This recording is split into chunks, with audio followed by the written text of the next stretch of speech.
গুহাটো বহুকেইখন দুৱাৰ আছে। বনৰীয়া জীৱ জন্তুৱে বসবাস কৰাৰ সম্ভাৱনাও এটা আছে। আৰু আজি আমি আপোনালোকক কিছুমান গুহা দেখুৱাম।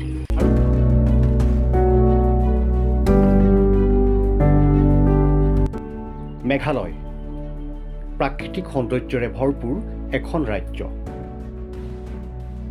পাহাৰীয়া ৰাজ্যখনৰ যেনিয়ে চোৱা যায় তেনিয়ে মাথো সেউজীয়া আৰু সেউজীয়া।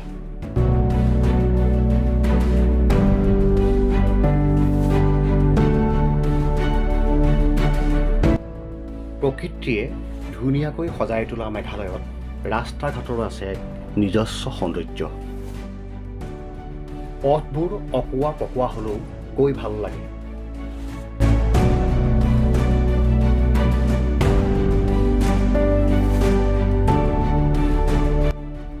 প্ৰাকৃতিক সম্পদ আৰু সৌন্দৰ্যৰে ভৰপূৰ মেঘালয়ৰ পাহাৰত অলেখ গুহা।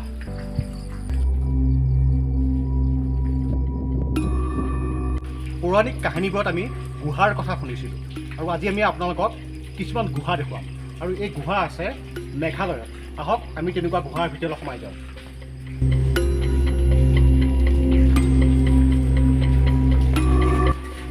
এয়া মই উপস্থিত হৈছোহি গুহাৰ ভিতৰত। প্ৰকৃততে এই গুহাটোৰ বহুকেইখন দুৱাৰ আছে, আৰু কি কি পায় এই গুহাবোৰত আমি আপোনালোকক ক'ম আৰু দেখুৱাম।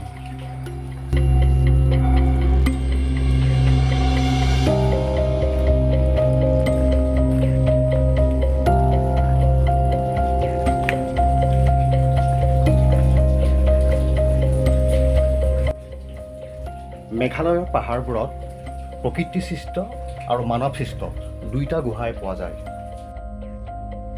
আপোনালোকে দেখি থকা এই গুহাটো প্ৰাকৃতিক সৃষ্টি নহয়, এই গুহাটো মানৱসৃষ্ট। পাহাৰৰ তলৰ পৰা শিলযুক্ত বালি উলিয়াবলৈকে এনেদৰে গুহাৰ সৃষ্টি কৰিছে মানুহে।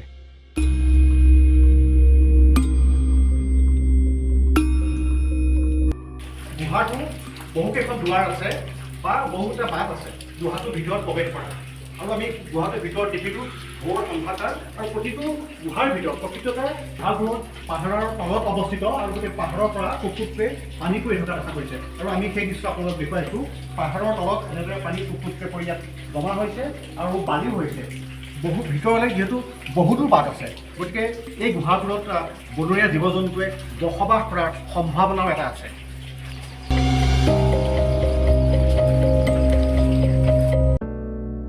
মেঘালয়ৰ বুকুত থকা এনে সৌন্দৰ্য উপভোগ কৰিবৰ কাৰণে ৰাজ্যখনত এতিয়া ভিৰ কৰিছে পৰ্যটকে।